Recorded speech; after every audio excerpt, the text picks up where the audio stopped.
Hi grade 9, welcome to the biology class lecture 4. Today we will discuss the heart rate and cardiac cycle from chapter 9. What is heart rate? Heart rate is the speed of heartbeat measured by the number of contractions of the heart per minute. That is the amount of time the heart beats per minute.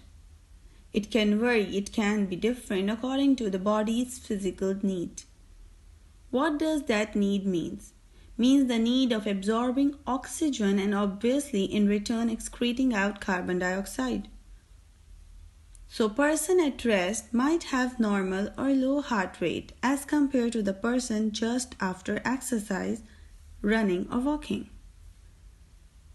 As we all know, the heart rate is represented like this, but how can you measure your heart rate? Yes, simply by feeling your pulse. Just place your index or middle finger of your right hand on the inner wrist of the left arm and feel the tapping movement. Count the number of taps for 10 seconds and multiply that number by 6 to find out the heart rate per minute.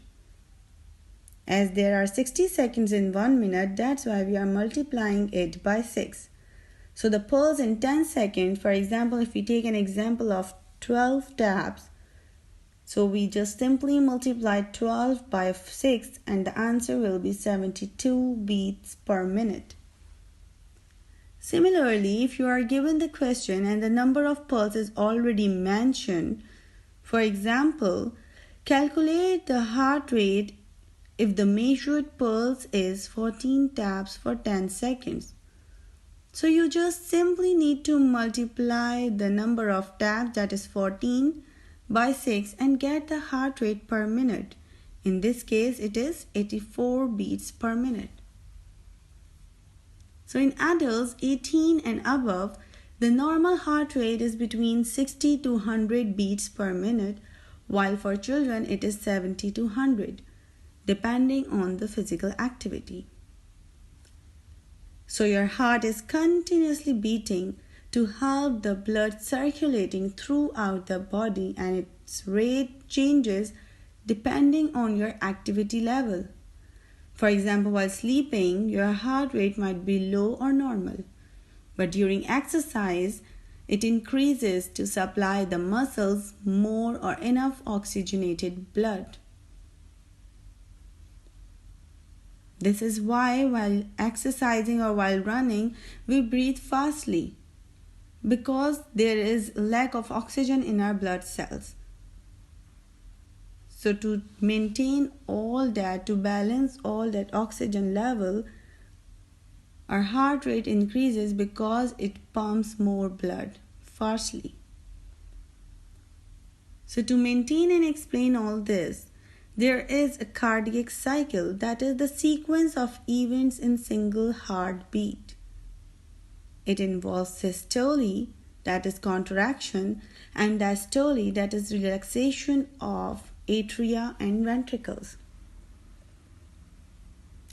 In diastole, all the muscles are relaxed, means all the 4 chambers of the heart are relaxed and the blood flows into the heart.